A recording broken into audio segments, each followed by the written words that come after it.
That'll probably work a little bit better. Didn't realize that my OBS reset.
Messed up this one, unfortunately.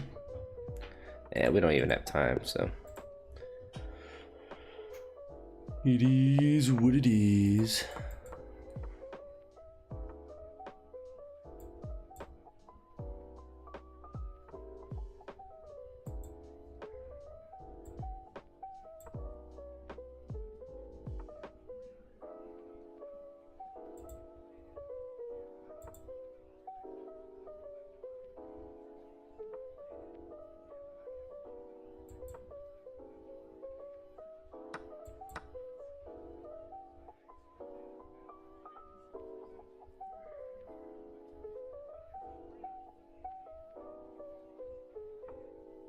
Hey, what's up, Reed? I'm back on my chess shenanigans. I did train today. It was just doing light stuff, actually in my living room, but we had quite a lot of reps, but mostly just focus on mobility and stuff. Some snatch grip press and muscle snatches and a couple of, not really, I mean, technically I guess they're overhead presses, but just holding the front rack and then doing a press for fun. Stretching out the front rack. Yeah, we'll do that. Slept in a ton today, which is really interesting. It was like noon. It's always nice to still be able to do that. I remember Oh, I had been very young when I'm weirdly, so I'm not sick how I was for sure. I thought I was getting another cold, which is the worst feeling. Was it Friday? I think it was like Thursday night. I felt like a normal cold, so no like stomach stuff and blundering my pieces. And that's all right. But I unfortunately, well, I was feeling a little sick. I took cold medicine the next morning, and I don't feel any of the symptoms now. So I think it was just some sort of minor cold. Wasn't anything that was too crazy, thankfully. But had a brief scare. But yeah, nothing like the flu that I had. Which makes me question if I had the flu the first time or if that was actually just regular food poisoning. That was quite weird. But yeah, I got more cold medicine in anticipation of potentially having a little bit of a cold, but nothing manifested. So that is good. Especially no more stomach things. We had had a couple kids throw up in the gym in the last couple weeks, and that is not something I enjoy experiencing. I'll do that. Kids puking is, I mean, anyone puking is gross, but when you know the bugs going around, makes it a little more of a biohazard, a little bit more worry. But no, thankfully I'm all good now. So now I can actually try to gain weight. That was the most ironic thing, is I was like committed. I had texted my friend, I'm like, I'm bulking as much as I can. I'm gonna jerk 405. I was all hyped up. And then like the next night, or I guess like that early the next morning, I peeked my brains out. It's like, well, I guess the bulk's waiting a couple days. So I literally cannot right now. But back on it. I'm still really light relative to what I'm like 233. So for me, that's been really light. And I'm not really sure what caused that to happen, because I was lighter going into the flu. So it wasn't like I lost weight from that. I just didn't actually maintain pretty decent. Man, I stink, but at least gonna go there. We're down on time quite a bit as well. All right.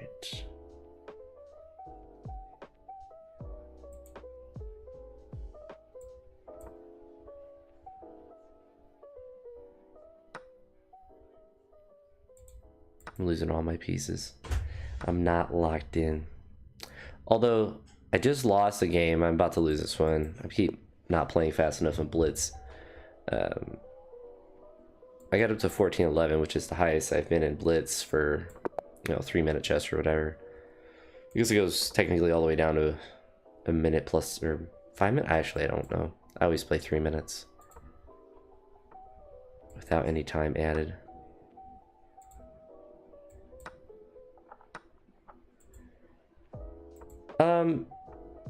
It's been, I kind of like went off the deep end as far as doing block work. I did normal block work last Sunday and kind of just went too hard at it, and I had misses and whatnot. But then the gym I'm at, they just got blocks, so you'll see that in the next video. I think it might have been in I don't think it was in the last one, but I just used them for block snatches, cleans, and jerks, which I don't think they'll be the best for jerks, but for block cleans and snatches, they'll be really good.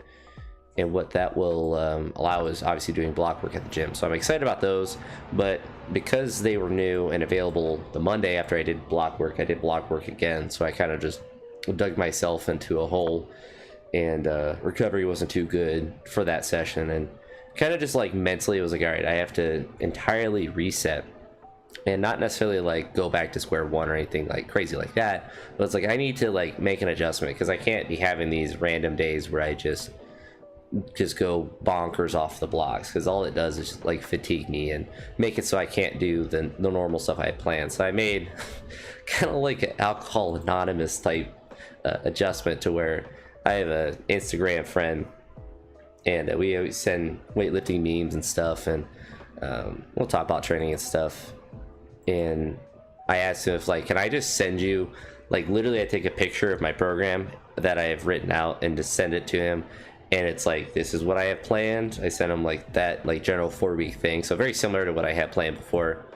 And then I was like, here's what I actually did, and I'm trying to stay not 100% faithful to it, still like go quote unquote off the program, but to do it in a way that is logical, or at least it is not like me just randomly, you know, if I have no foot snatches, just not me saying screw it, I'm going to, you know, max out my snatches or whatever.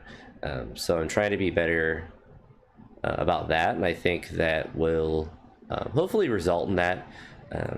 That's, I think, been a helpful thing, because it's like, all right, if I'm not going to be doing something, or if I need to adjust something, then I need to have a justification or just a normal reason. And it could just be like yesterday I didn't do front squats, and I was just kind of gassed from the other exercises I did, so it wasn't necessarily a bad thing. And he's about to take there and ruin my life. Unfortunate for that, but we'll try again. Getting cooked. I'm getting cooked. We're gonna switch to slow chest. Switch it up. Yeah, and for me, it's like, it's writing that down, but then when I stick to it, I train really well. Like when I hit the squat PR and all of that, like that was like me doing all of the programming, and then my squat getting back to a lifetime max. Because even if it, after doing all those squats and stuff, if I didn't hit a lifetime max, like I hadn't hit anywhere near, I don't say anywhere near, but like I haven't hit 515 or like matched that PR since I did it. And so like getting to that point to where like I could even attempt it or get close to it, essentially get above like 505, then I was already like in a good state of like, all right, I'm doing things correctly as far as programming when I'm sticking to it.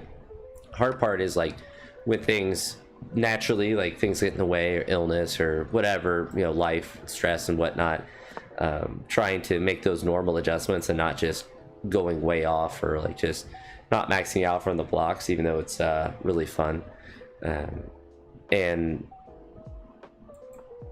For me, it was really just like, I write a logical program, it has logical progressions. I know things will change on it, as they have to do with any program, but I send it to him because then if I'm doing something like I won't do something stupid, because I don't want to, you know, he'll essentially make fun of me. And that's the that's the best coaching I ever get, is when I get slightly bullied. And that's like when my buddy, we were weightlifting together a lot more, and he'll still do this in time. It's just like, you know, man up, don't be a various slur for, you know, whatever lift that you're doing. And for me, like, that's good coaching for me, and that's one of the reasons I could never probably be a coach, because I'd get banned for for doing something like that. But like for me, that's super effective.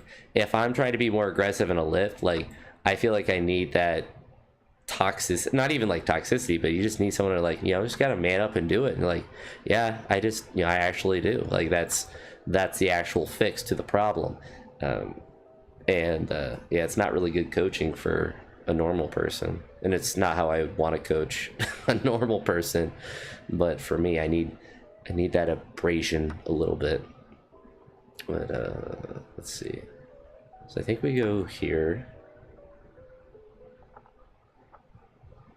Yeah, and it's a balancing act too, because it's like they'll get you to do that extra rep, but like for me, I'll miss a snatch out in front, and literally the only reason that I will have missed it is because I just didn't commit to being aggressive enough to go underneath, and it had nothing to do with my strength or even the technique. I just didn't commit to doing it, and because I didn't commit to doing it, it messes. I just missed or whatever. I think he'll take here, and then we take back. I'm still playing this like blitz, which is good. I'm doing 10-minute chest, so I'm not running out of time. But yeah, for rep stuff, it definitely does help when you're trying to like do a crazy set. But I'm also pretty bad about like, if I have a plan, so like, you know, if I was like, I wanted to do a 3-rep max, like I'm gonna do a 3-rep max. I'm not gonna do 4 reps on that set unless I want to. I'm very like, I'm not gonna go above what I want to do on a particular set. But if it's like, all right, this is a 1-rep max, and like they're yelling and whatnot, I think that helps in a sense. But a lot of times when I do those like really maximal strength sets, I got music blaring so loud I can't hear anything, so it's nothing to do with the motivation or the yelling or whatnot. I physically cannot hear because I don't want to hear anything other than loud music, which is a very useful thing at different times. Let me go here actually. So I want to avoid that, or not necessarily avoid it, but I don't want to be stuck there. Okay.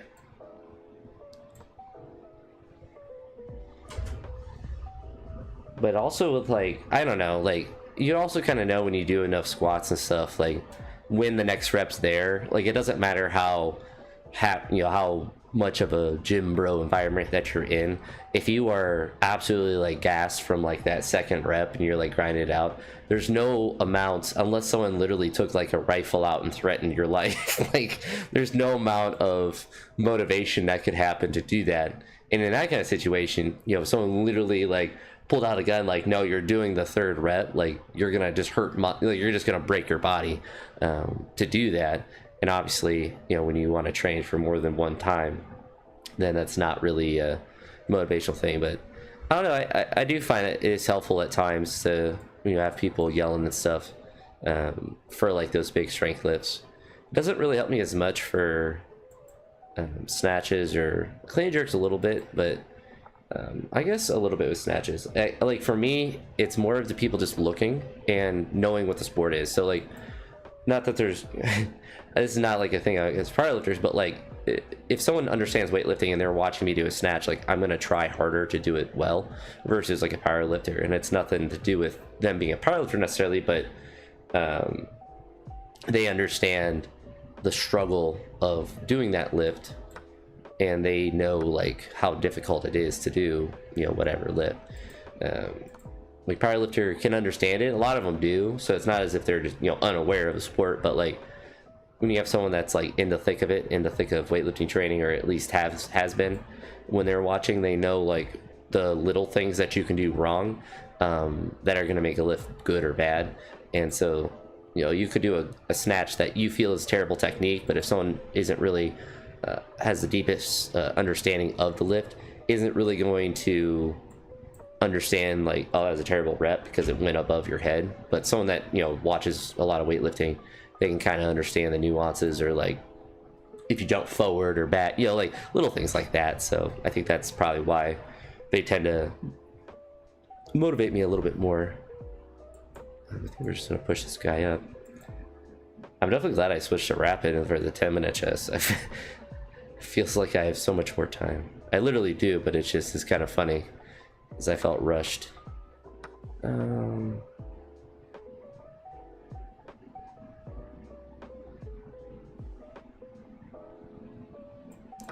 Maybe we do that.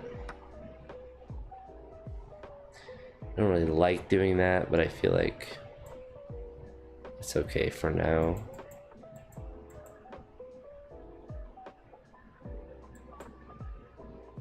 And then we just vibe. We just chill.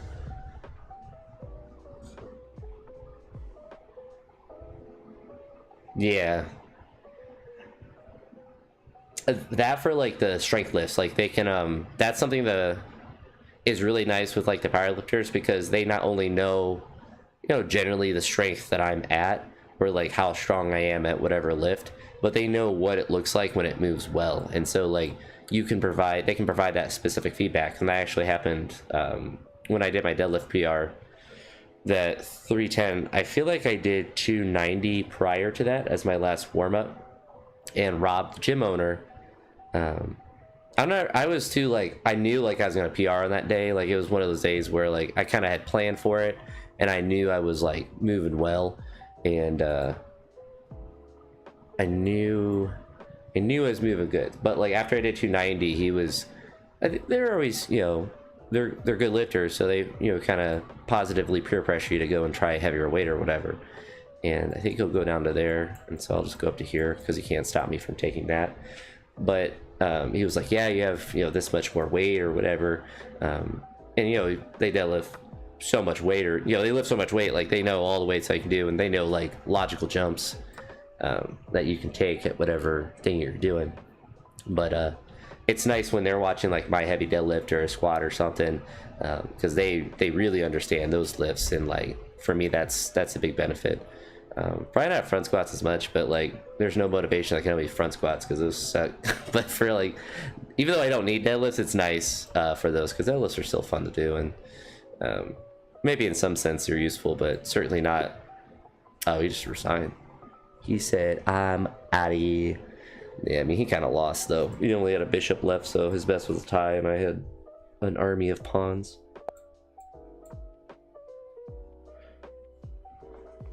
An army of pawns. And I have some, I have cold medicine coming from Walmart, but I don't need any, I don't have any symptoms right now. But I do have some adult beverages, so at some point I'm gonna have to answer the door. I think I said they're out for delivery.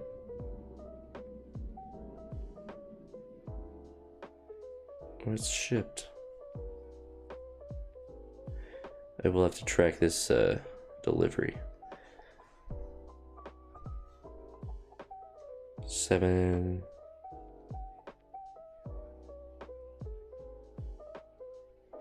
It says they're gonna get here right now, and it's, but I can see their car kind of. So I'm gonna have to run and grab that.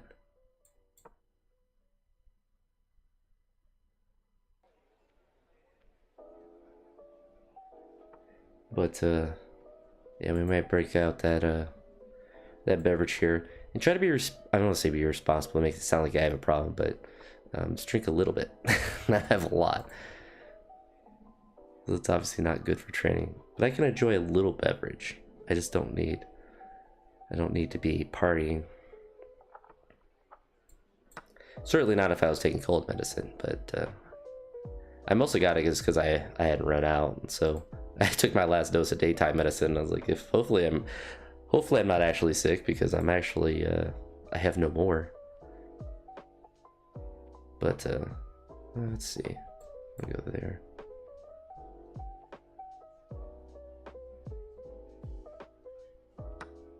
All right, phone is looking all kinds of weird. All right. That's really good. So like AMRAPs, or like just how you mentioned the back squat, like a 3-rep max. AMRAPs are brutal. AMRAPs are really fun unless you're really trying to like, I guess oh, I just lost. Whoops. GG, brother. All right. I feel like they're here. Yeah, I'll be right back, boys.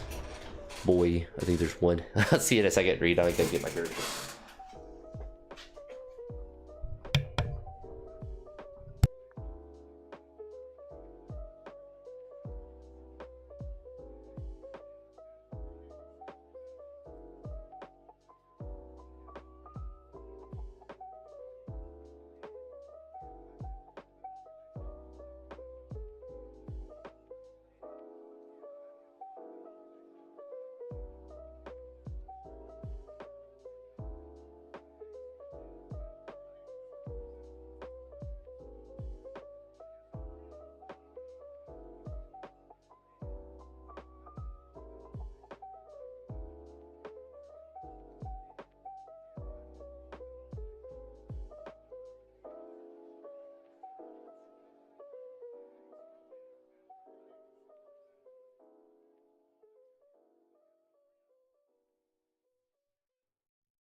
We're back. So 3 rep max, 5 rep max, 2 rep max. And I actually like doing maxes like that. Not necessarily for every lift, but for squats a lot. That's how when I PR my squat, I was doing a lot of rep maxes, or at least like would eventually do them. You do lighter of like sets of 10 and then a 10 rep max or whatever. I think that's really, I don't know if it's necessarily useful is the best word, but it's really motivating in training, and it probably does have some utility to it. I'm going to anticipate him not wanting to take it, so we're going to go there.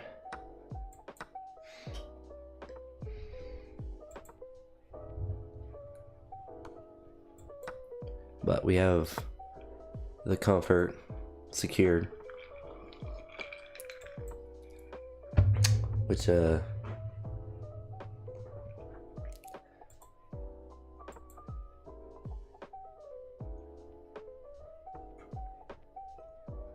I mean, it's real nerve-wracking if you're, I don't want to say not necessarily confident, but like if you haven't like pushed doubles in a while, but if you've been doing a lot of doubles, then it's kind of like a fun like max out week in a sense to where like if you fail a jerk double, like you did it for one probably, but like if you fail like the first one, then you know you're really just cooked on a particular day. But rep maxes are fun in that sense, so where even if you fail like a 5 rep max or a 3 rep max, like you said, and you still do it for 2, like it's still productive work.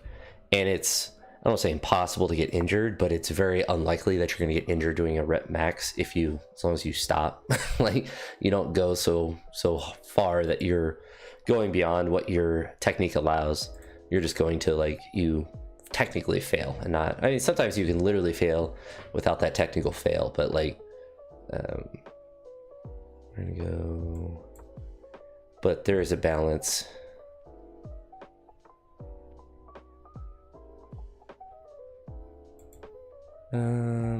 Right there.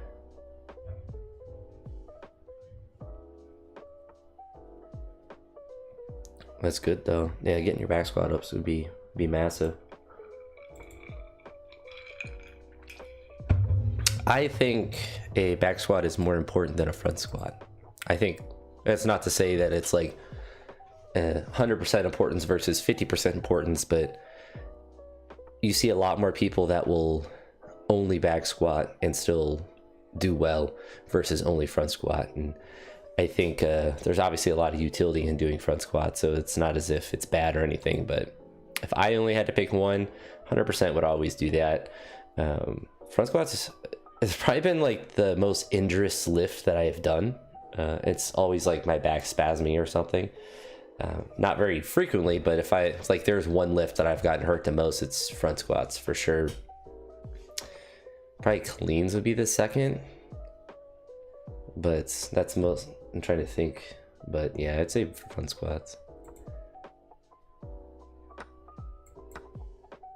And I remember one of the, I think it was when I did 162 clean jerk in a competition, the whole like prep, I just didn't do any front squats. I kind of experimented, but like it wasn't really a hard experiment for me to convince myself to do because I didn't want to do them anyway. I was like, you know, I'm just gonna do back squats and see how that feels. And my clean jerks felt fantastic, snatches felt good, so there wasn't any sort of drop off with that. I do think like positionally, front squats are good for mostly confidence, but also building positional strength in the clean jerk. And I don't feel like they get me any stronger at all. They're just brutal.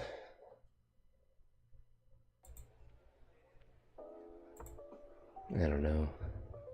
This guy keeps moving his pieces.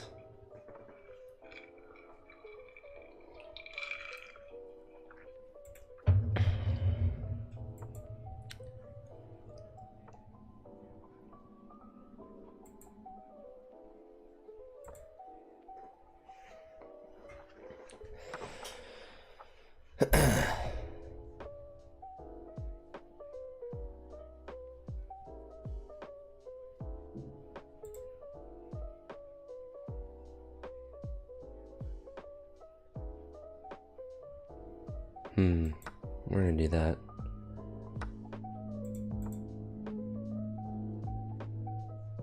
So go there, but then we can just run away. Oh no, that's checkmate. We can't run away. We can't run away.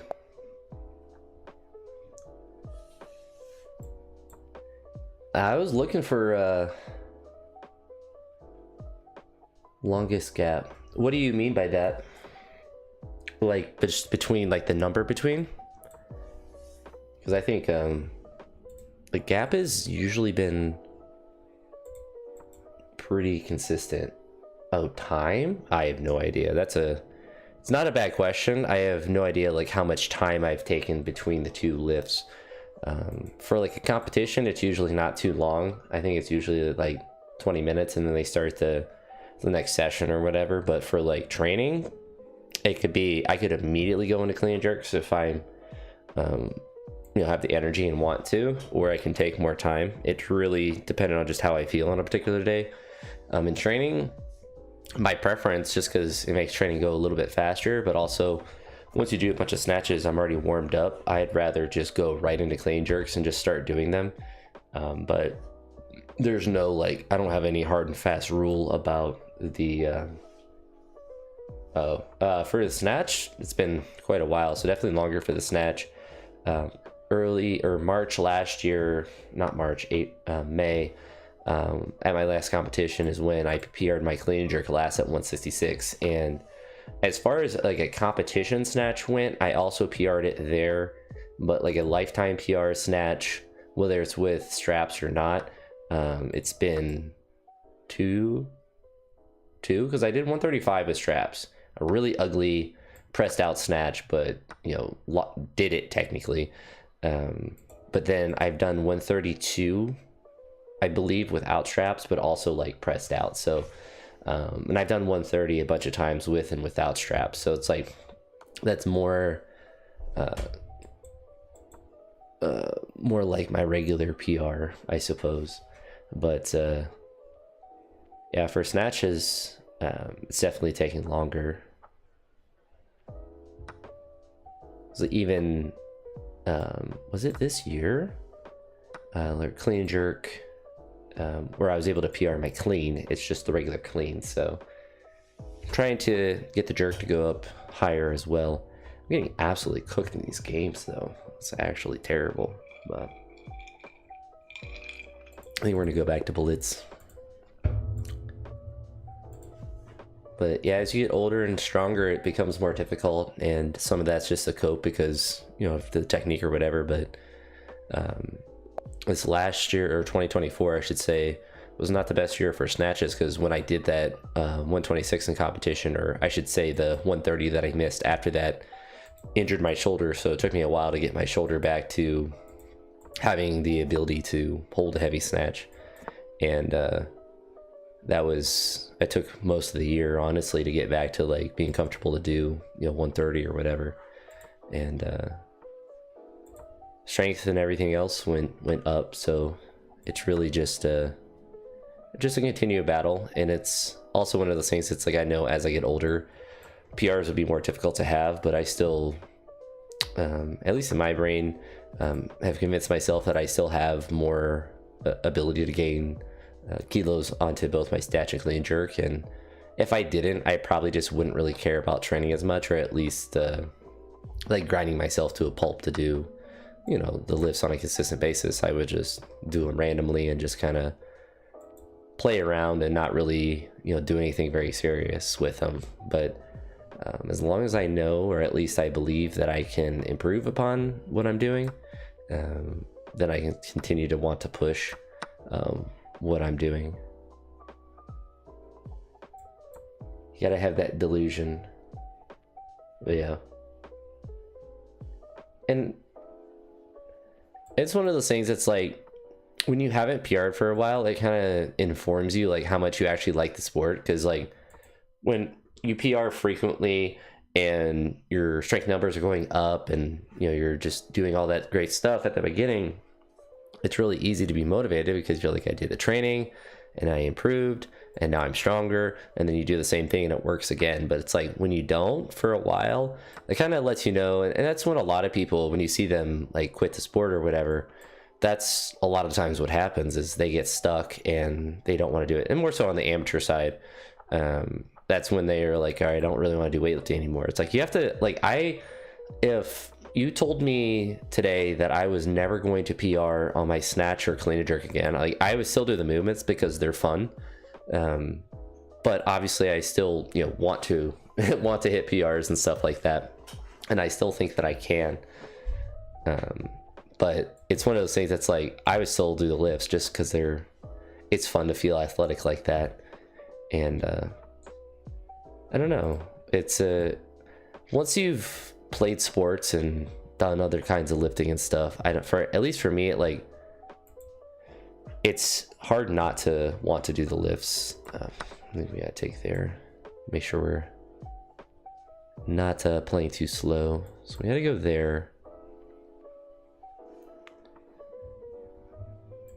And we push up here. And what I've always found too is like PRs come in bunches too. And a lot of it's related to, strength work that you do. If your squat's going up, then usually your push press and, everything kind of correlates with that. But then it becomes one of those tricky things. It's not necessarily something that you want to only focus on. Like, you don't only want to improve your squat, because then you'll be stuck with their,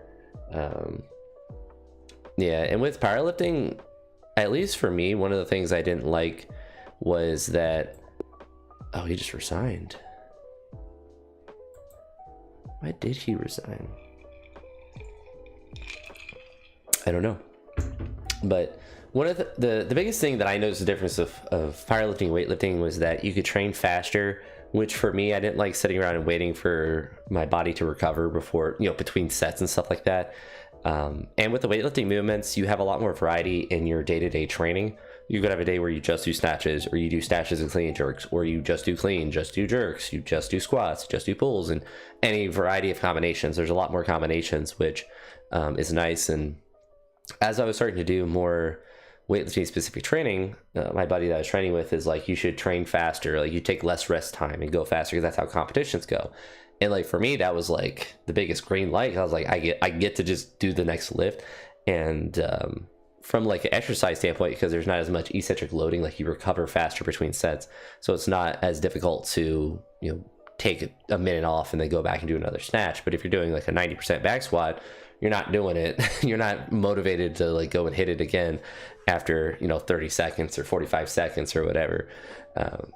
But then as I did more weightlifting and as I got a higher level of competence in the movements, when I eventually, and I always remember this moment, well, it was kind of like two different moments, I suppose.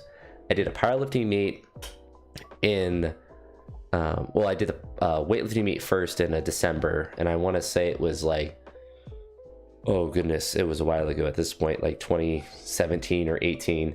I forget exactly when, but then I did a powerlifting meet January, like a month later. And I remember just being so bored at the powerlifting meet, and I was so motivated after the weightlifting meet because it went a lot faster. It was really fun to do, and I don't normally have fun in like a competition setting, but like the setting of it was just a lot better in my opinion. And I think a lot of that's just because it just goes faster. I think that's the biggest difference. But then really kind of like that next year, yeah, the timing, and even the last powerlifting meet I did, they went pretty quick, but like comparing it to a weightlifting meet, it's not close. Like weightlifting just goes so much faster, which is just nice for that, for just everything with it. You're just not sitting around as much. But that next year of training, I think that's when I got better. Well, obviously I did get better because I got better over the years, but I want to say that was probably some point that year where my cleans got to the point where I wasn't catching them super high because the weight had gone up, so I wasn't just able to at least hold it or at least catch it to where I would power it for everything, or at least have it high enough to where I could theoretically do a power. And I remember doing, and I want to say it was like the first time I did like a 315 clean in pounds. I wish in kilos, that'd be pretty hilarious, but in pounds or something. And it might have been a little bit less, but the weight isn't really important. But I had to get under it fast, and I couldn't just comfortably catch it and ride it down. I had to actually like pull myself underneath. And that sort of like nervous excitement when, you know, prior to the lift, I was like, you know, it feels heavy. Like I still have to move fast underneath. I know I'm strong enough to bounce it up or whatever, but like, it's actually like, I could get hurt if I don't commit to this or whatever. And having that commitment to it, and like having to get fast underneath, that was like, oh wow, this is why people like weightlifting. Like right there, it's like that sort of like, I'm scared a little bit, but like, you know that if you do it correctly, you're going to be fine. And that was the big moment where I was like, oh, this is so much better than a squat or a deadlift or anything. And it's not as if I don't like those lifts, but there's just a different excitement. Like when I did the PR clean this year, there's just a different excitement about getting to a PR clean or whatever lift, and like being like, all right, like I could try really hard and still miss this really bad, or I could half commit and like getting really, and it's like, it's weird because weightlifting is not a very like dangerous sport, but if you half commit to a clean, and I lift enough with cleans in particular, but even with snatches, like I lift enough weight where if I like half commit to like 170 kilo clean, like I'm just gonna break my wrist, or something. Like I'm gonna get seriously, you know, have some sort of like structural injury. And that's, I don't want to say especially exciting, it's not, but it's like you kind of have to lock in a lot more versus a squat. Like if a squat slows down, I just, you know, dump it. Like it's not a big deal. A deadlift, I just, you know, set it down. It's not a big deal. But like if I'm diving under a clean, I'm not committed to it, I'm gonna get broke. But yeah, and that's like the subjectivity, and it's hard to describe that to someone who doesn't do it. It's like you have to do it and do it for like 2 years, and then you eventually get to that excitement point. But like that is very exciting because it's so rewarding too, to be like, you have that nervous excitement, but you know, like if you commit to doing it and you have that 100% commitment to the lift, that it's going to go well, because you have that confidence that you have enough technique or strength, or, you know, the combination of it to do it well. And there's nothing else I've done that's like that. Like I've tried to increase my vertical jump. I would say for myself, I haven't done a proper snatch ever, but to do a proper full one, I could do it pretty quickly. But yeah, it took me a while to like, where my PR snatch wasn't a power snatch or some sort of abomination of a snatch.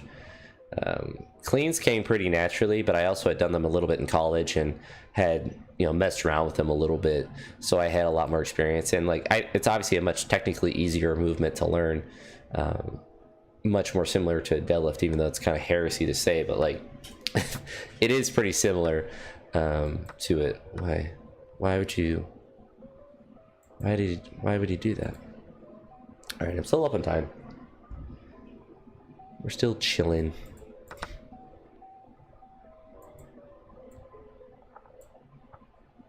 I'm gonna go right there. I forget with blitz, there's less thinky, more moves. Oh, I blundered. No, that's unfortunate. That was truly a misclick though, so can't do much about that. But literally tried to do a basic trade and just clicked. That feels bad. No, I haven't cleaned. 176 is my best clean. I would like to be able to clean 180 this year, but it's also it's one of those things that's like, I want my jerk to improve to be a lot more for it to be relevant for me to clean 180. Not that I'm like, oh, I could just clean 180 whenever I want, but like me getting to a 180 clean is not going to improve what I can jerk, and me improving my jerk is going to be much more important, at least for improving my clean and jerk, because I can clean 170 on a pretty regular basis, or at least be pretty confident that if I did a normal, any sort of training, that like I could get up to that weight without too much of a problem. But for me, like doing a 160 jerk is like very inconsistent, even though my best clean jerk is 166. Like my jerk is, that is my best jerk as well. And so I have a lot of work to do on that lift, and I think having the blocks at the gym will help. Committing to, like, I have blocks at my house too, and like just committing to like I'm going to do jerks from the block at my house as well will be a useful thing as well. and just all of the stuff, you know, overhead pressing, all the normal stuff will obviously be helpful as well. But yeah, it's just committing to doing the lift, because for me it's the most technically difficult of all of the lifts, and it's the one I'm the worst at. I guess the snatch is probably technically, from like an exercise standpoint, probably technically the most difficult, but for me, the jerks have always been the most difficult for me to get better at. I guess you can probably go to there.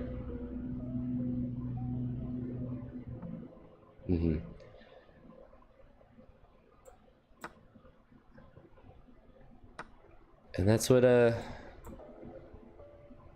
yeah, and I've cleaned 170 a bunch of times. I've cleaned 175 once, 176 prior year I injured my hip doing, and then this year I was able to do it. As I clarked it the first time, the first attempt of the session.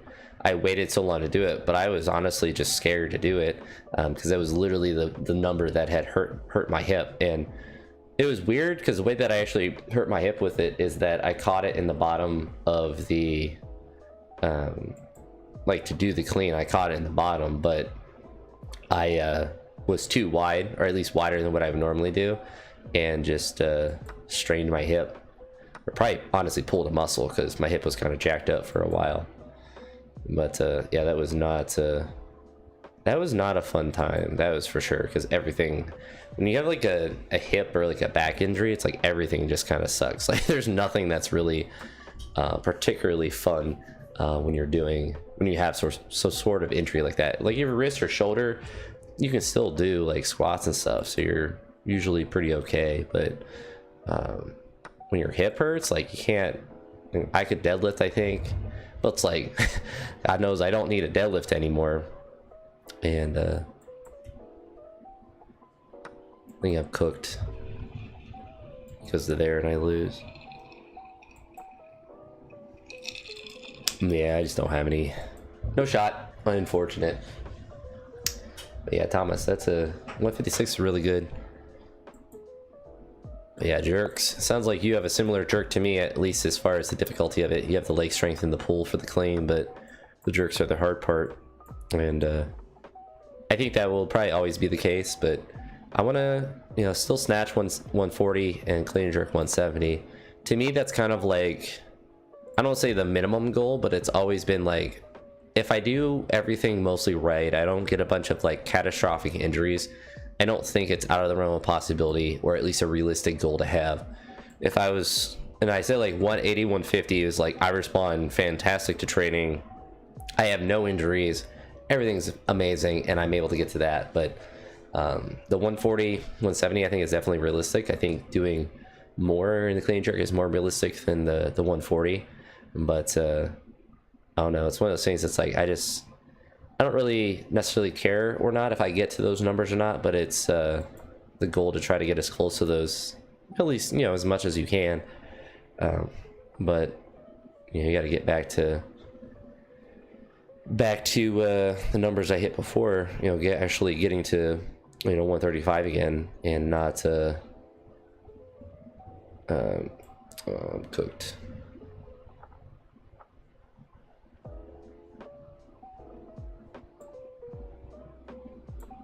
Do that actually. Yeah, 130 is good, but yeah, like a 280, 286 total is really good. It's always demoralizing when you see so many people like, you know, do big lifts and they weigh less and stuff, and I think that's the curse of Instagram for sure. But it's important to always realize that the lifts that you do are only relevant to what you have done personally, and that other people have a variety of situations and a variety of things that are helping them improve, whether it's just better technique, genetics, drugs, anything like that. And it's hard to look at someone that weighs less than you and lifts significantly more weight and like understand how that's possible. But it's only relevant to what you can do, and as long as you always have that mindset, then the weight you do will always matter, but it won't matter to the point where you're comparing yourself to other people. I think that's why there are people that will decide to take steroids and stuff is that they're trying to chase what other people are doing. And if you are, you know, Olympic level athlete in any sport, those are probably, you know, kind of mandatory to compete against other people with. But if you're just a person that lifts for fun, or you're just, you know, a casual lifter, or you have like you have a normal life and you just lift on the side, it's probably not a good idea to do that stuff, because you're kind of stealing what you can do in a normal sense from yourself, and you're kind of chasing something that will never be attainable, which is like your best possible lifts. And I feel like if I ever were to try to do that stuff, it would honestly just go terrible, because I would stop comparing myself to like what numbers I think I could do. In general, I'd be like, all right, what could Clarence Kennedy do, and like all of that stuff. And so then it would become a disaster in that regard, and just become really unhealthy in a lot of ways. And it's not really that important. I mean, the only reason that people want to do more weight is obviously so they can, you know, say that they did a certain amount of weight, but it's so you can compare yourself more favorably to others, which is really important in a sense, but also really unimportant in another sense. And it's like an oxymoronic philosophy to have. It's like you should only care about your own lifts, but it's still important to like know what other people can do or what's possible, because at least for me, it gives you that motivation. Like a 315, you know, pound snatch is like, to me, it seems so crazy to do when I, you know, pull on the weight or whatever. But that's like, you see so many people do it, you're like, you know, it really is possible for me to do. And it's not some sort of like, you know, it's not a 700-pound squat or, you know, a 500-pound snatch. Like, it's very, I won't say normal, but it's, you see people do it enough at a variety of body weights, you're like, you know, if I do everything right in training, like, it probably is possible for me to do. Maybe I won't, or maybe I will, but it's one of those things. It's like, it's definitely is in theory possible. Like 170, no. No, I've never had a coach, and maybe it would help, but also like, it's not worth the money to waste it. I'm not making any money from weightlifting. I just do it for fun, and it's not that I necessarily think a coach is bad or anything like that, but there's not, oh, it's checkmate. It's not necessarily important. Obviously you help with technique and stuff, but man, paying like $100 a month or whatever would be like, if I did 145, 175, it wouldn't get me anything different. Obviously, like maybe for like YouTube wise, maybe like more people would watch, but I don't make any money from YouTube anyway. And I make, you know, I have a normal job that I make money from. So it's one of the tricky things. But there's also the other part where it's kind of the Ivan Jurek type philosophy, where if you're doing it yourself and you're coaching yourself and trying to improve yourself, there is a certain sort of satisfaction when you can figure it out yourself, and you don't, you know, not that I don't look at other resources or don't try to learn or stuff like that, but when you do everything yourself, there's a different level of satisfaction. Like the fact that I've gotten to, you know, a 240 back squat and a 310 deadlift, like outside of just the weightlifting movements, like the fact that I did that with literally no coaching and strength movements or anything, I think is more satisfying than if I were to have a coach to do that. And maybe it's just a cope to say, like, you know, it's cooler because I can say that it's harder to do it without a coach. But I think it's just it's kind of like the Sisyphus stone. Like, I don't need a coach to tell me to go and lift weights and the same couple things that I know I'm doing wrong. Probably you're just always trying to improve, and it's a never-ending process. I don't know. It probably would help. It's not like I don't listen to other people. They tell me stuff or give me advice or whatnot, but it's just never been I've never had a desire to do that. And a lot of it is financial, to where it's an absurd amount of money to get coaching. So one gym up north, where I'm from, you could get coaching, a program, and have like 24/7 access to the gym. And it was like $115 a month for that, which to me was like an absurd amount of money to spend for lifting weights. And it'd be different if I was like a really highly rated teenage lifter and I had tons of potential and all of that, but I'm old, and it's just not that it's not a priority. I still, you know, obviously really like to lift and stuff, but there's not an Olympic thing that's going to happen to me. I'm not making the Olympics or, you know, making a world team or anything like that. Even if I were to get up to 150, 180, it'd just be cool to do. And that's being cool to do is not for me enough of a justification to spend an absurd amount of money for coaching. And that's really all. It's a lot. But I don't know, at some point too, like, I don't necessarily think coaching is really that critically important. Obviously, you know, to get the most out of your body, maybe it is to kind of get everything to have. I think for the programming aspect, I think it would probably be the most useful. But I'm trying to simulate that in a sense anyway with sending my programming that I do to a friend to make sure I stay accountable to it, because I don't necessarily think programming is that difficult, but it is hard to stay accountable to what you have written for the point, or to a point where you are not just derailing your ability to, you know, recover and whatnot. I think we just get to take this for free, because then we have that there. Yeah, lock in a little bit here. It's kind of actually very similar to chess. Like, I could get a chess coach and probably get pretty good at chess, but like, why? Like, there's no purpose for me to want to get better at chess. Not that you shouldn't want to improve, but like, there's no purpose. Like, I'm not going to be a 2500 rated grandmaster or whatever it is, but it's just not critically important.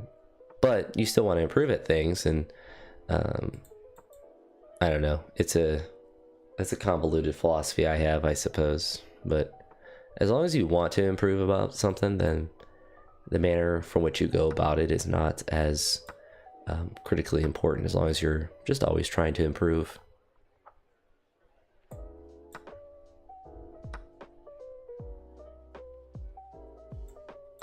Kind of have to take there, don't we?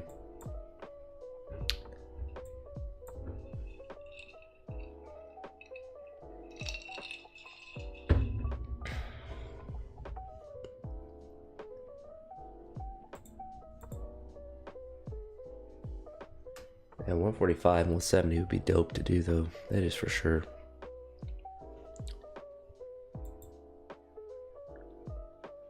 Perhaps another reason is that I'm too egotistical to listen to a coach.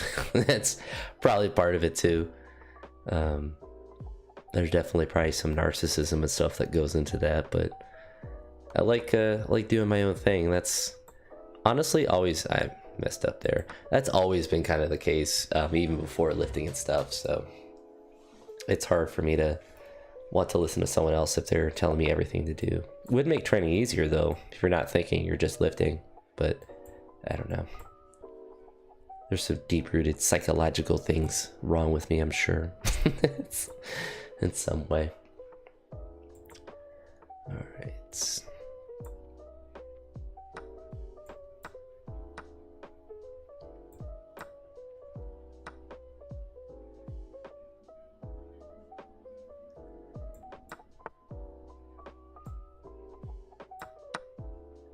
not a bad philosophy.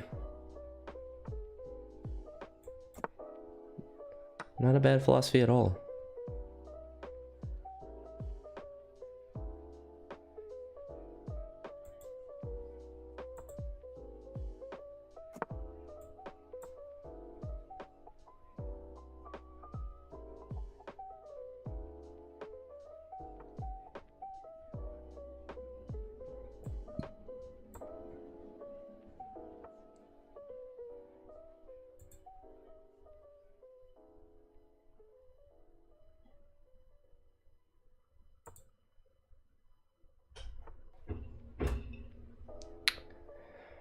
There's also a lot, so like that gym I mentioned before, where you get programming and coaching and whatnot. The problem I had with that too is that the programming wasn't customized for any individual, and that's, I guess, another that's a more philosophical aspect of like teams and stuff that I don't really care about anymore.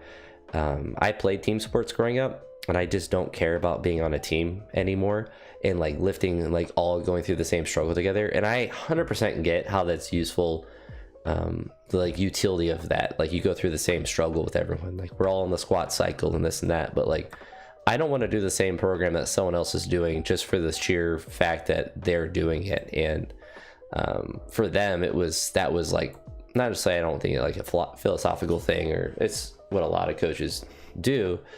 But I was like, why would I pay $100 a month to do the same thing that other people are doing when I could just write my own thing and have it at least be, in theory, more customizable, because at least be things that I would want to do.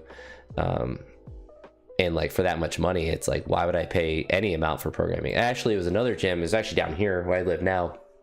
And RIP, because the guy unfortunately had, I want to say, pancreatic cancer. It was a real sad story. He's a real nice guy and everything from what I've heard. My buddy used to be coached by him. And so there was nothing wrong with him necessarily, but I remember reaching out years ago and asking like, what's the monthly membership? And he said, it's, you know, X amount of dollars. I think it was $115 or whatever. Might have been $125. And I said, and he's like, that includes coaching and programming. I said, well, how much if it didn't include programming? It was just like access to the gym. And he said the same price. I'm like, in my mind, I was like, so your coaching, your programming is worth $0. There is no reason why. And I realized I could have taken his rook like 4 times and I haven't, but I was like, well, your coaching is not worth anything, because why else would you say it's that, you know, it's not worth anything, or it's the same price for the membership as well as the coaching. And I get that's, you know, part of the appeal of a weightlifting specific gym, but I don't know. Programming is kind of fun to do for yourself, and it's fun to kind of experience the challenge of it and try to figure out what's going to work for you or not. But kind of a psychopath like that. But I've always kind of liked writing my own programs, or at least like taking aspects of other programs that I've done and like adapting them to what I want to do, whether it's for lifting or for baseball stuff. But yeah, remote coaching would be really hard for me to justify, because like if I had a coach in person, I feel like that's where the maximum benefit would be. Not that I think whoever the coach is or whatever is necessarily bad or that it can't work. There's a lot of successful weightlifters that use remote coaching, but I don't know, it's tricky. It's definitely a tricky thing. What coach are you using?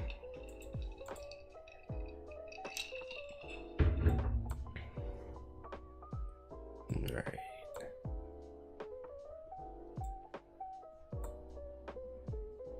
I'm ignoring you for a second while I play really bad.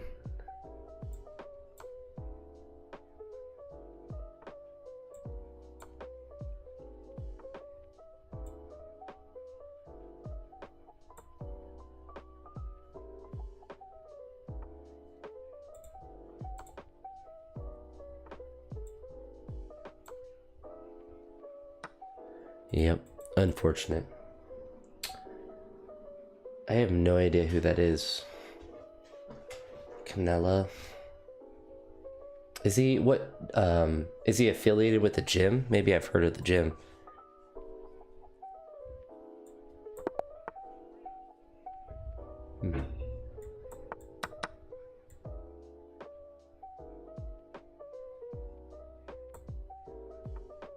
Oh, Columbus. Are you from Columbus?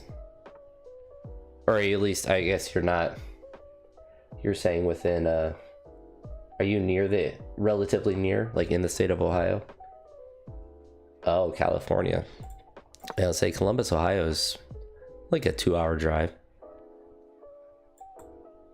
But I have heard of Columbus weightlifting. Obviously, same kind of boat where, you know, it's 2 hours away, but now with where I'm at now, like finding a weightlifting specific gym, I'd have to drive a minimum of 50 minutes to get to like a weightlifting specific one, and it would be in absolutely horrendous traffic anytime I'd want to go there, and the hours are not 24/7, so it just was kind of like a non-starter for me. And yeah, there's only one.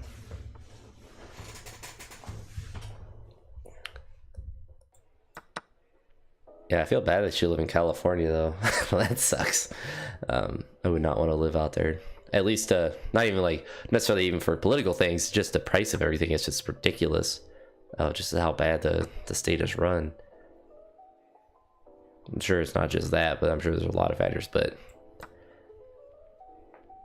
kind of like Hawaii, it's like it's so expensive that like I can't imagine living there and like being able to save money. I feel like it's impossible. Yeah, I feel like you're just paying to live is so expensive. The food and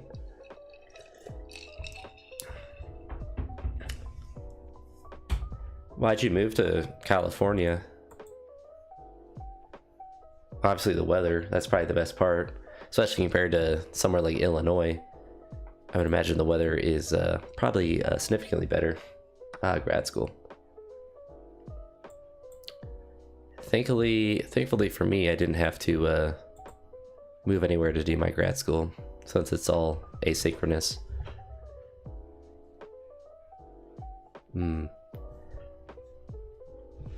That makes sense.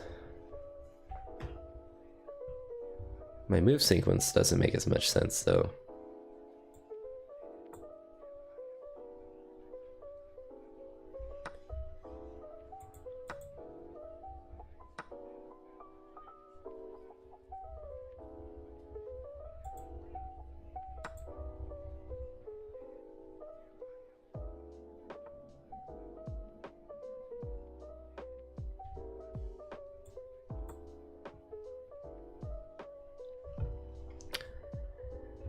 Nice thing with education is at least, especially for the state I'm in, I can go anywhere if I wanted to, but even outside of the state, it's pretty, I won't say universal, but it's not necessarily very difficult to find a teaching job, even though phys ed would be a little difficult, but I would never want to live in California. But with my kind of job, I can kind of not necessarily pick where I want to live, but there's schools everywhere, so there's not a location dependency. It's more so like finding a good school and pay and whatnot. And we just pray, go up and pray.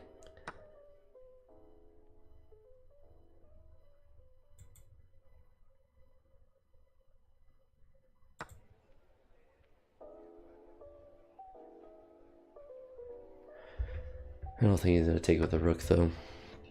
Nope.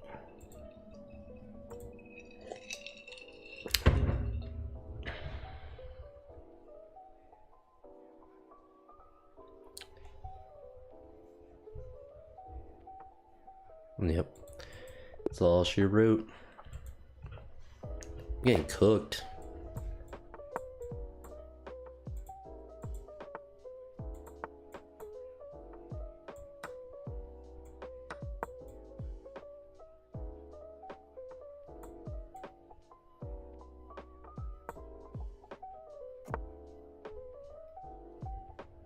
Yeah, I definitely want to live on the West Coast versus the East Coast, that's for sure, at least from a weather standpoint. Cost standpoint, I don't think it really matters which coast, depending on the city, but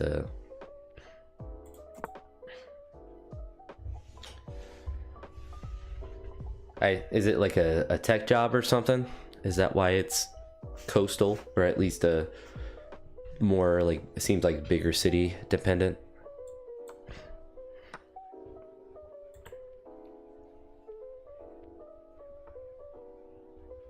That sounds complicated.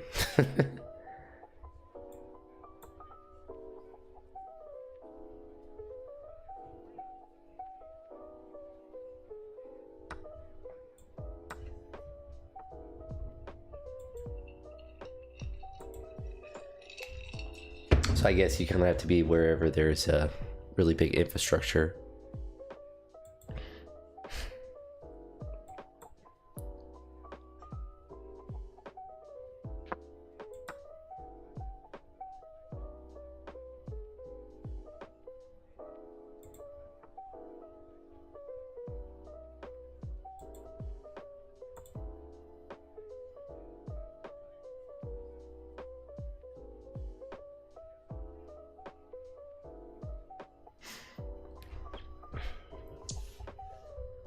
Seems like that kind of job would pay you a ton of money though, wherever you do it at.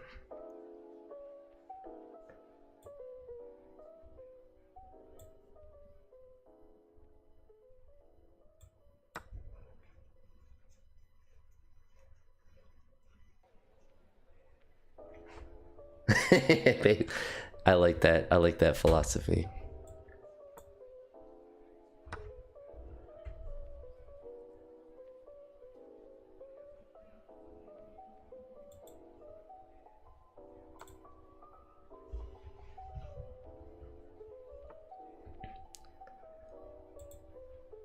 When you say an hour drive, is that like a literal hour drive without traffic, or is that California traffic drive? So I feel like there's a pretty significant amount of traffic you have to account for in California. Oh, an hour without traffic, so that's that's a significant distance. That's pretty cool, and a Gold's Gym will allow that.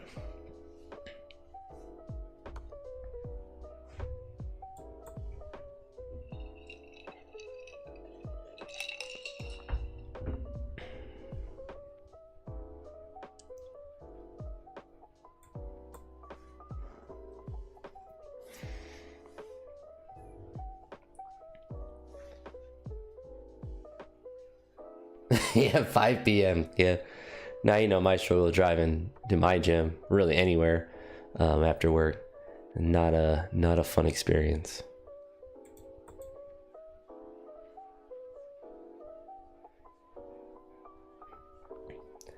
Yeah, I think the tricky part with California is that it's a massive state. So like there's so many weightlifting gyms in California, but it's just because the state is so large that it seems more like it's everywhere than it is. Similar thing with Florida. I would imagine that probably it's more difficult to find a weightlifting gym than it seems, just because there's so many gyms in Florida, but Florida's a pretty big state as well.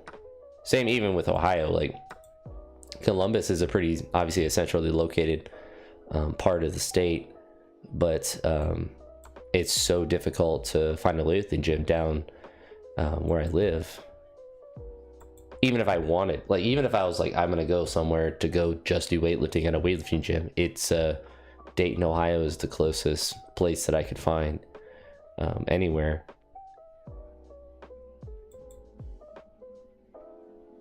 That is still for me a 50-minute drive, but then with traffic, it's a actual insane amount of driving.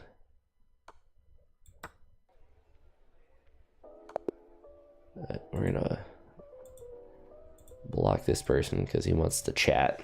He's a chatty boy.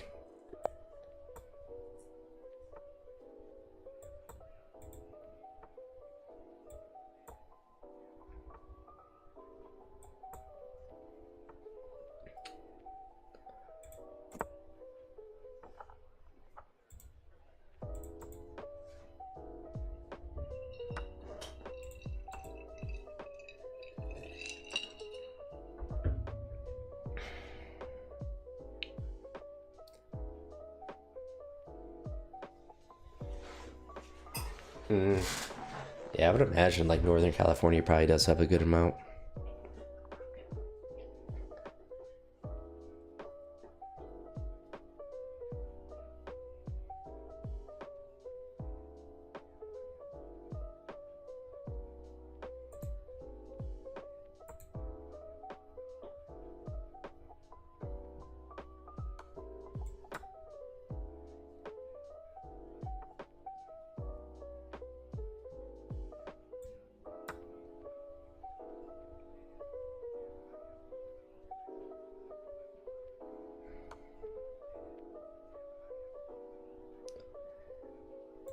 And I need to start playing better. I'm just not even trying.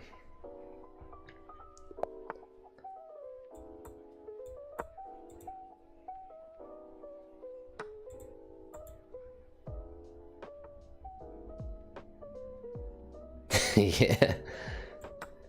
Yeah, there's a new gym that opened in the area, and I think they have stuff for weightlifting, but it's literally that or it's like turf.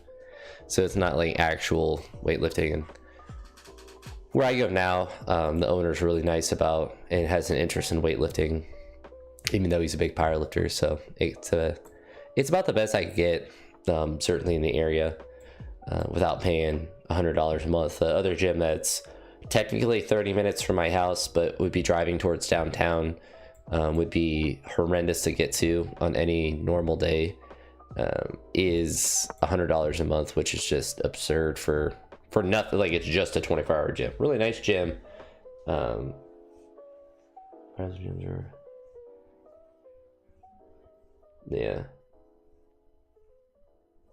Yeah, that's the hard part of weightlifting. And I think the CrossFit model is probably the most efficient model, because you have people who don't really care about doing the movements, but will do them because it's CrossFit.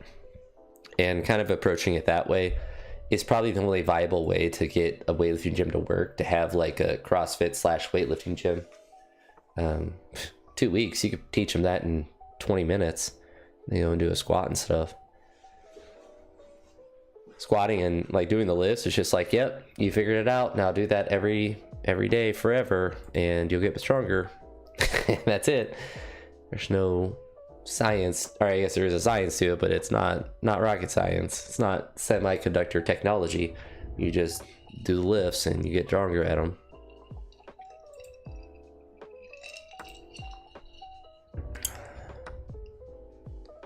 Oh my gosh, I'm cooked. We're going back to slow chess.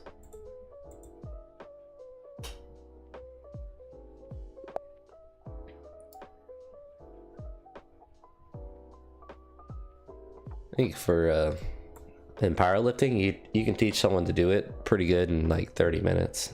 You can teach them the 3 lifts in loading, and like the more intricacies or like the more difficult aspects of it would take longer. But like to actually teach someone the main lifts, especially if they have any sort of athletic background, if they're just like a person that's never done any sort of lifting, then yeah, the 2 weeks is probably more of an accurate number. But if anyone's played a sport or anything, or has any experience doing strength movements, it would take them like I remember a kid I coached baseball, and literally the first squat he did was perfect, and I just basically told him squat all the way down and roll up.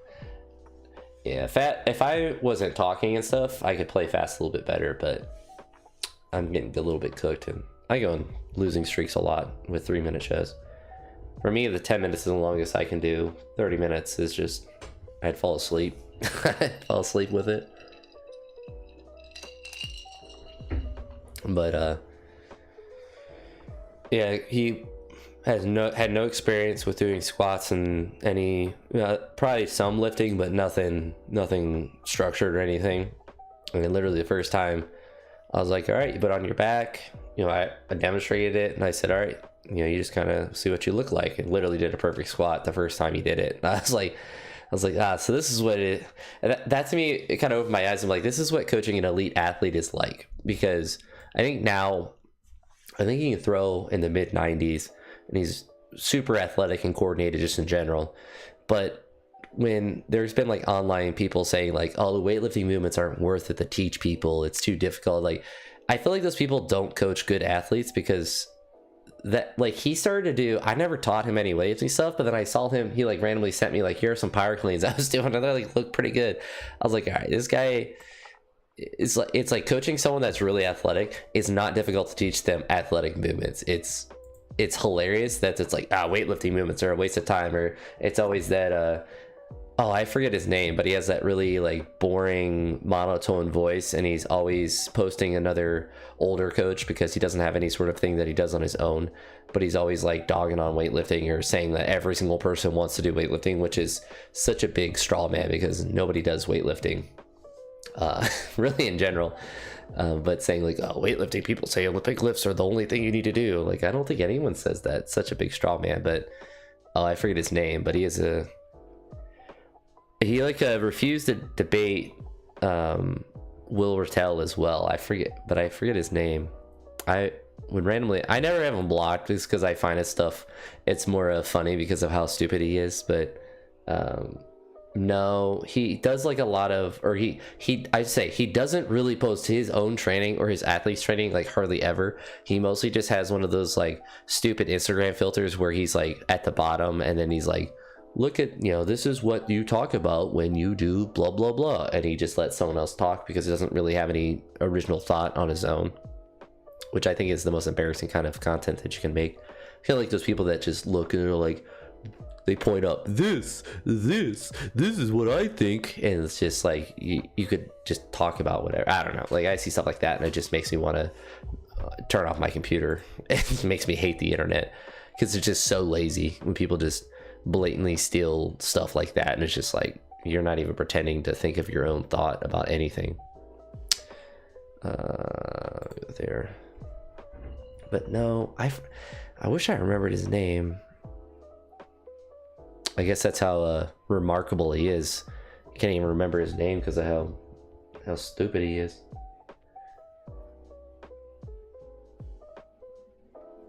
Oh, that's funny.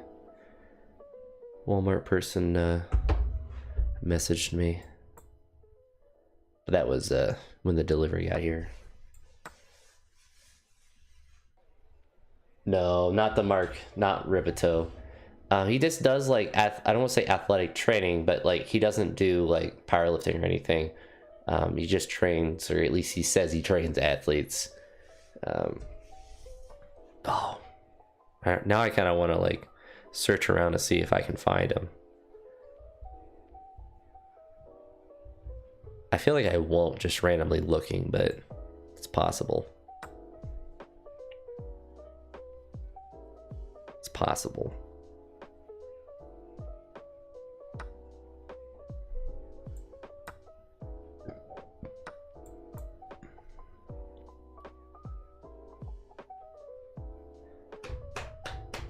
Forget his name though. Oh, that's frustrating.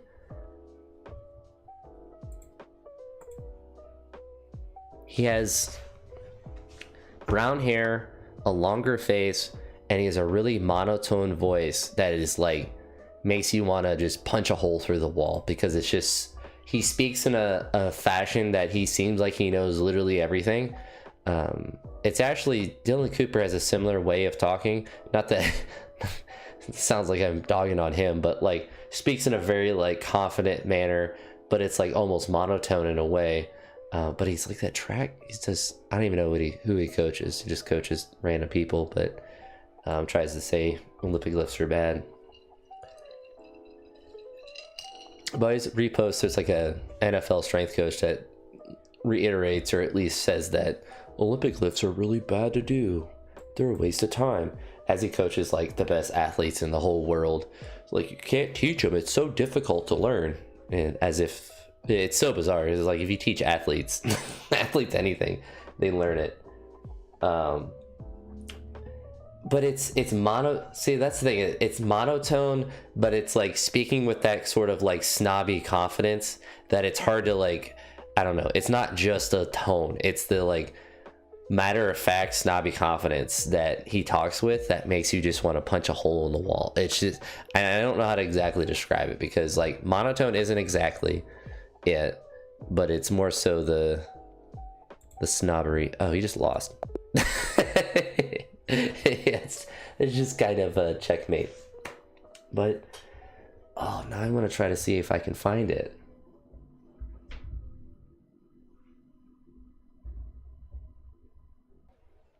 Yeah, I mean, with Dozer, when he talked about his knee wraps, stretching out his ligaments, I was like, all right, the way this guy talks is not indicative of his intelligence. When he said like the knee wraps, so you stretch out your ligaments when you have them on, and like I don't think that's physically possible. Yeah, refried liver, Justin. Refried liver.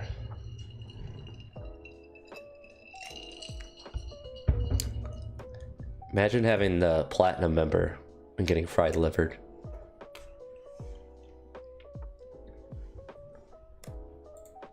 That's not good.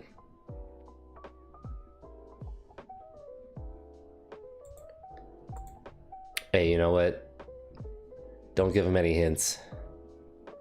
Let's see.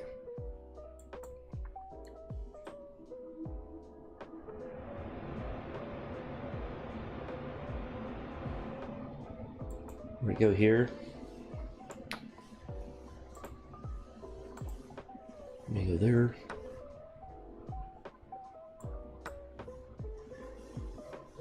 Kind of a fry liver expert, Justin, so I don't know exactly what you can't even take there. I don't know what he's trying to do. Guy's kind of a maniac. But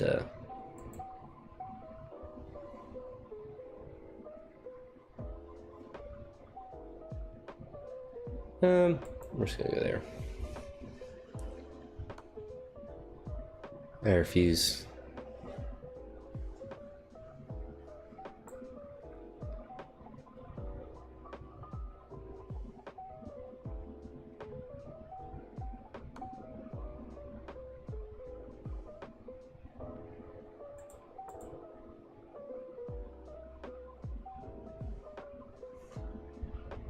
Why would I castle? It allows him to make dumb moves like that.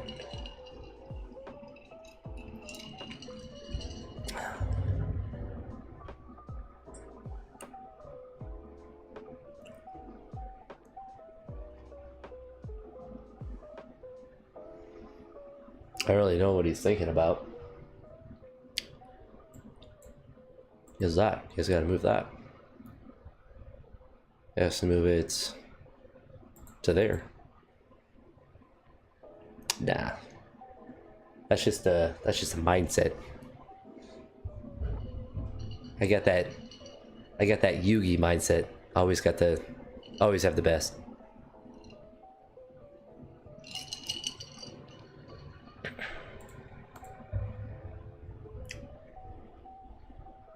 Bomb cloud opening. I'm not brave enough to do that.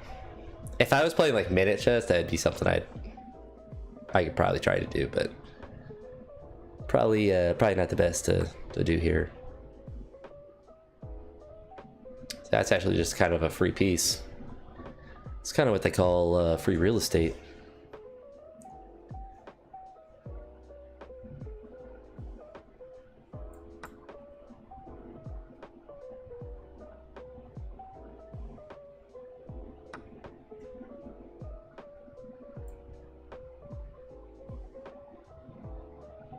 Down here, here, and then we just drop back.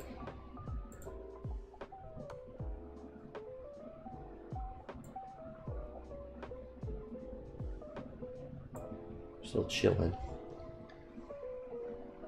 No, we're not. He just blundered checkmate and won. Yikes.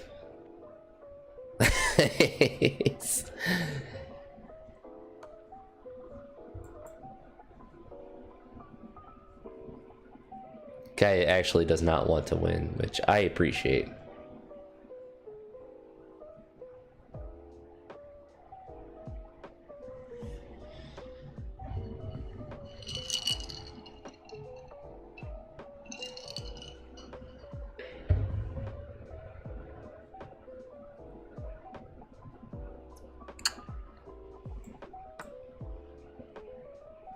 Yeah, I mean, I probably should have castled, unironically, but sometimes you just gotta go off vibes, not off what's correct.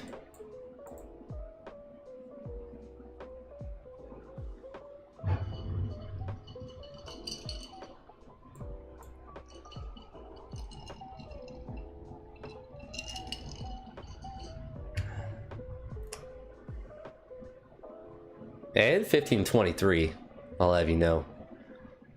I have 1500 vibes. Yeah, I'm gonna be at the gym tomorrow.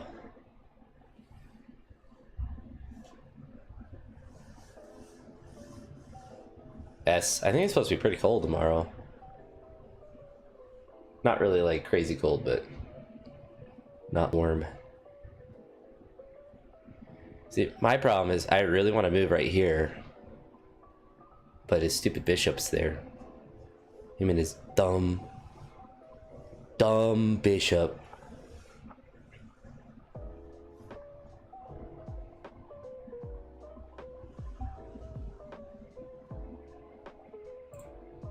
Where did he? Oh, he just moved up there.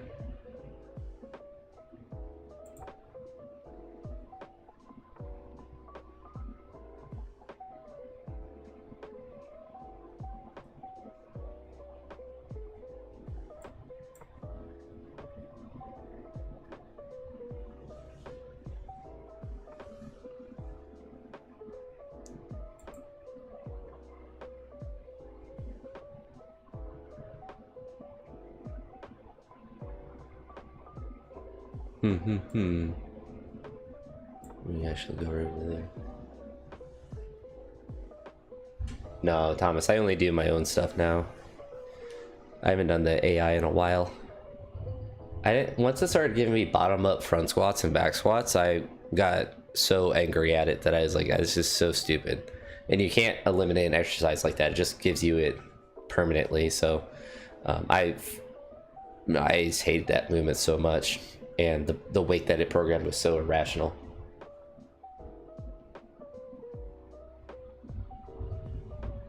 I want to get this bishop or this pawn up. TBH. Kind of got rid of it himself. You know, I kind of lose that pawn.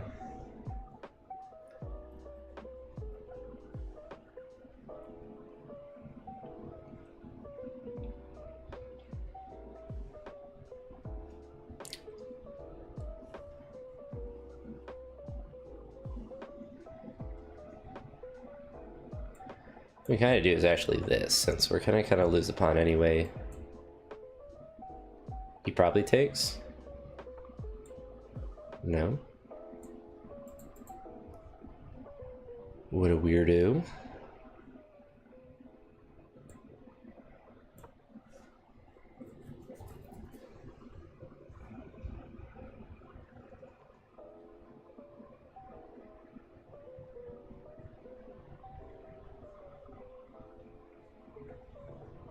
Well, the reason I moved the pawn up there is I was hoping that he would take there and then he'd kind of be pinned anyway. We're good here because he takes and then I can just take another pawn. So we're just up everything.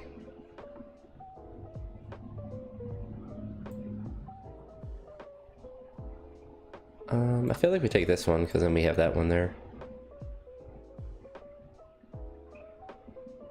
It's a lot of stuff on my side of the board, but you can't really do much with it.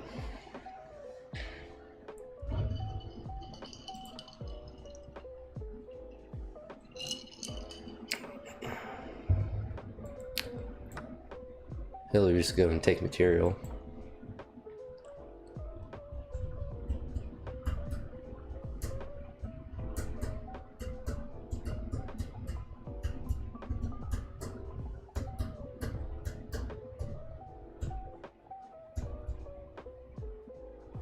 Alright, now he's gonna sit here for 25 minutes and not play.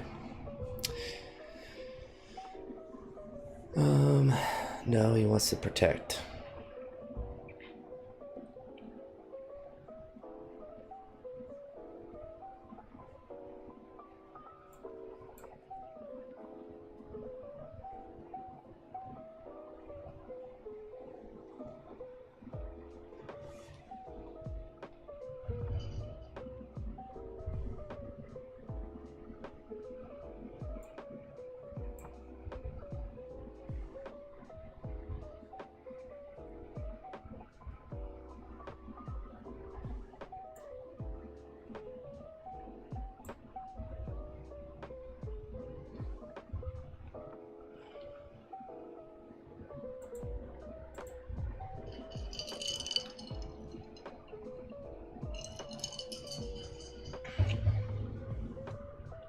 It's fine.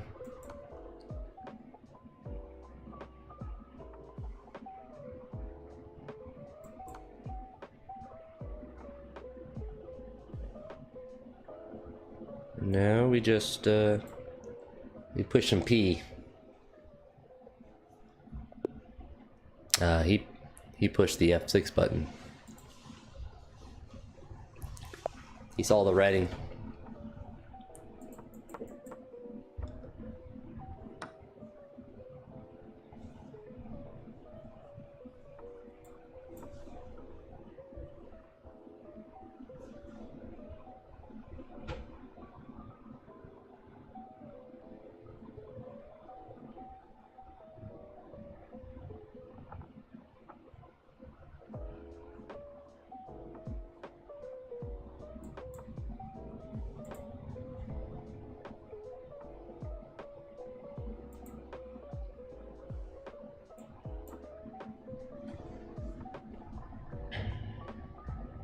What is this guy doing?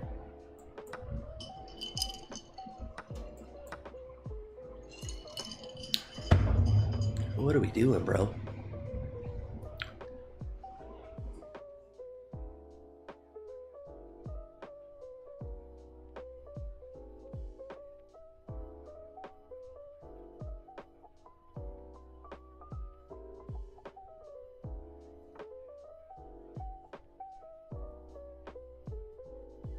Somehow he did the worst combination of that sequence there for him, but over there.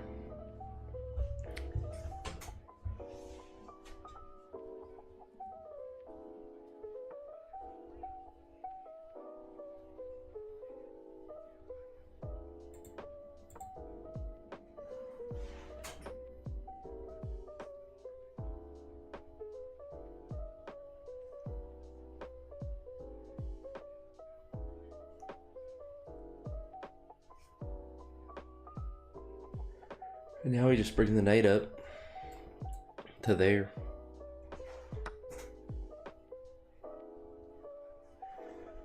Unless he does that like a nerd.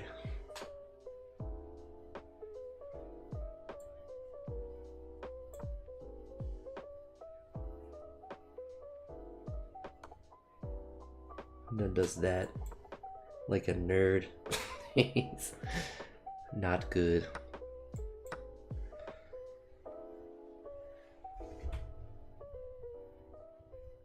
Yeah, I blundered lots of pawns.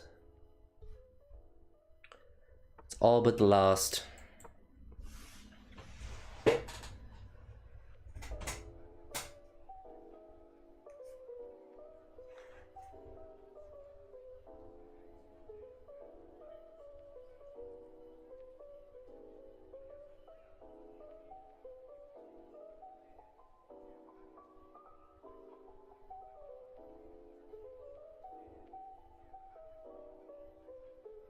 Yeah, I mean, like, I feel like I should, but he's kind of... I feel like he's not doing enough. It's like...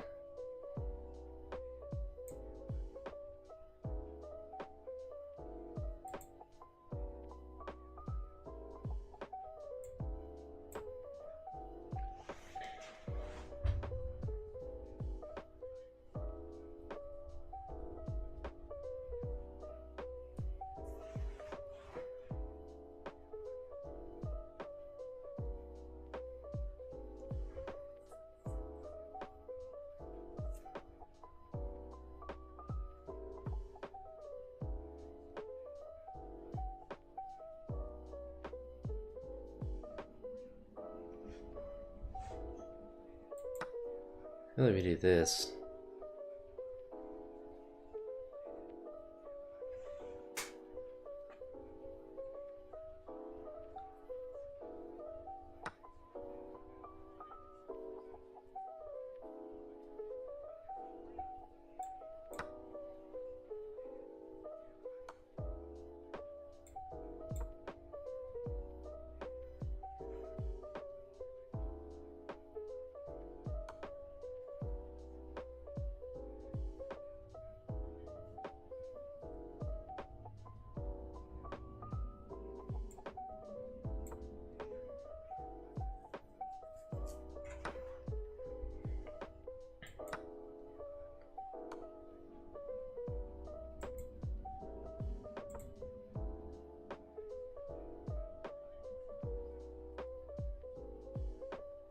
Probably still over, but he's kind of playing loose with it.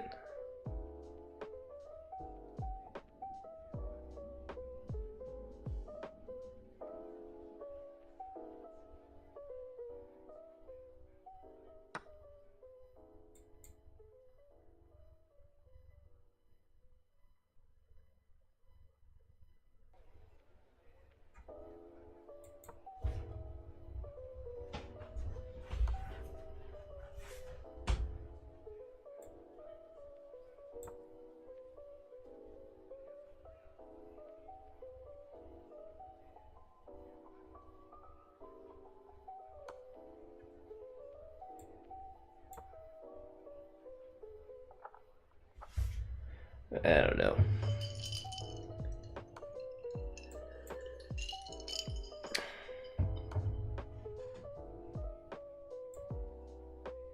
I think that's it.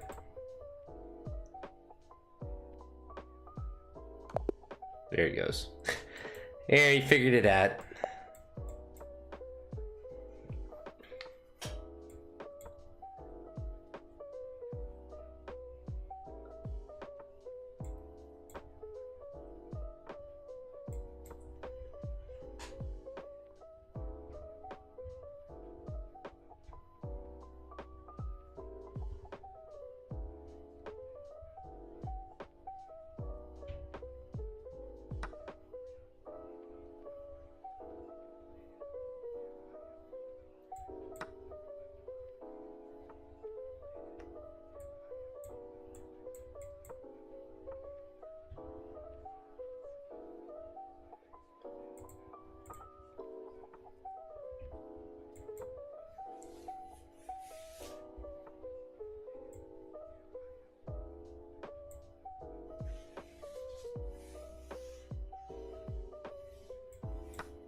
Oh, it's just a queen.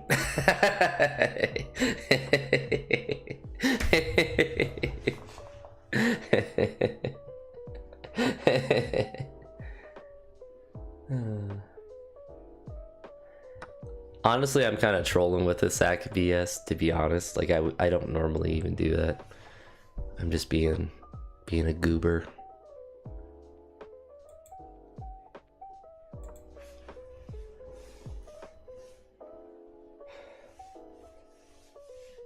So I know the sack isn't generally good, but it worked this time at least. It was... Oh. Alright, so...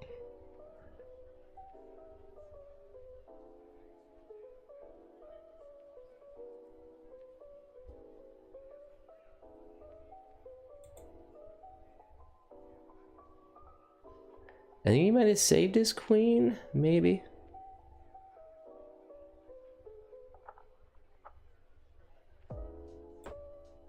Let me just go up a spot. At least get a good position from it. Oh no, he still has to move stuff around. What am I saying?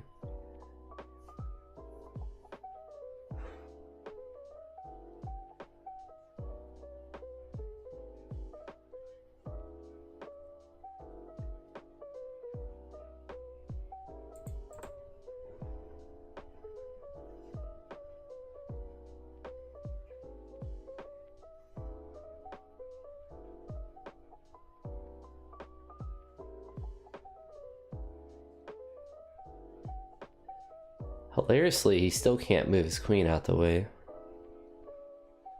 I think he has to sack his bishop to do that.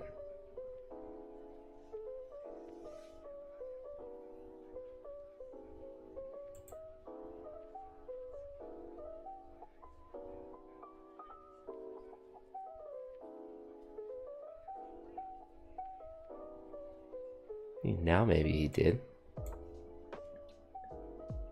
I don't know. I don't know what I'm doing.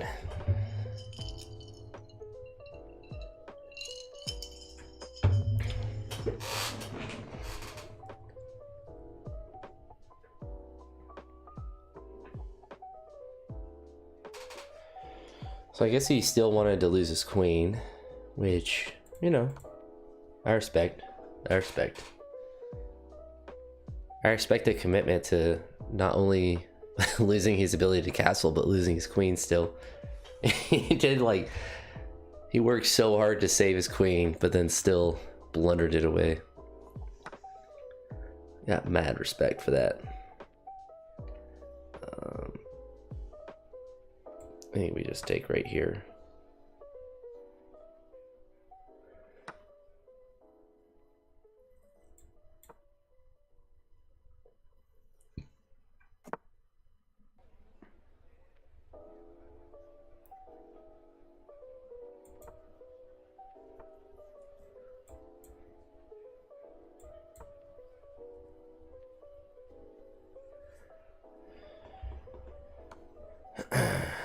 Oh, no, he figured it out. Oh well. Alright, we're gonna start another one and run to the bathroom. I'm not playing this person again. I already played this person today. What is with this? Alright, Justin, I'll try on this one. I'll play normal. I've been trolling.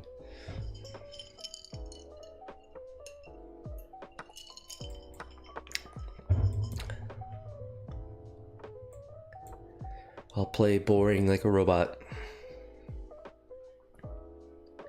Please don't start a game if you're ready to play. It's like, please don't give me rematches that I don't ask for. Alright, I'll let him figure this out.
Alright, we're back.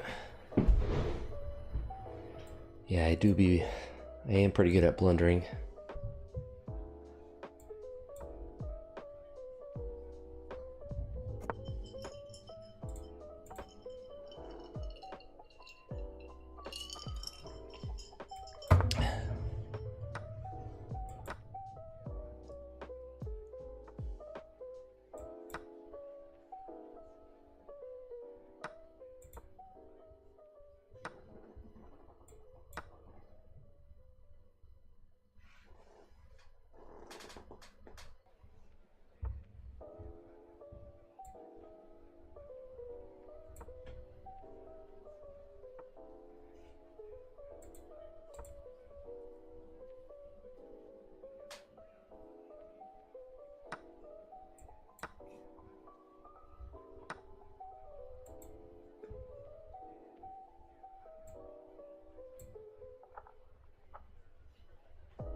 Oh gosh. I'm just playing stupid.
Yeah, I mean, I'm just waiting for him to do it. So this is the part of the 10-minute chess I don't like, is like the sequence of moves like is literally that and that, or whatever. But like he just didn't do it. Like he could have done that. He didn't need to castle that next move. I wasn't desperate, but he apparently didn't want to take my pieces.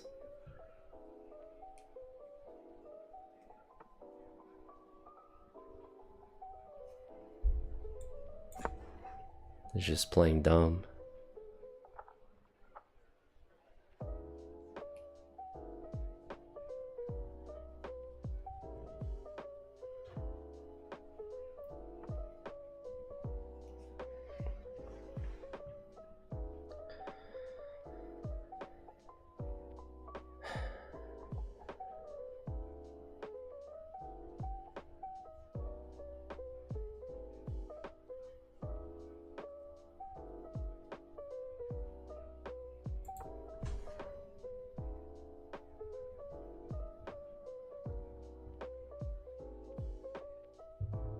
It's weird.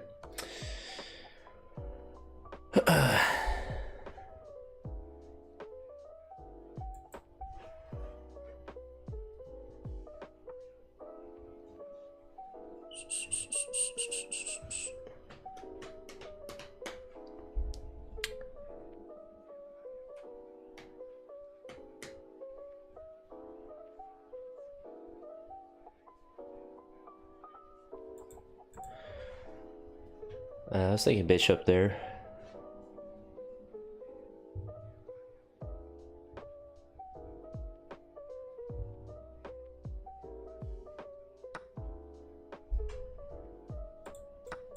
And then we get that guy out the way.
Oh yeah, just lose.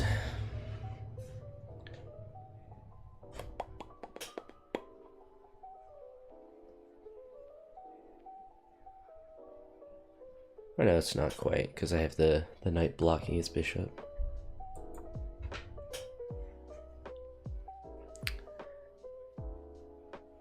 Actually kind of worked out okay, I suppose.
I just be doing random stuff.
Just gonna sit there and waste time.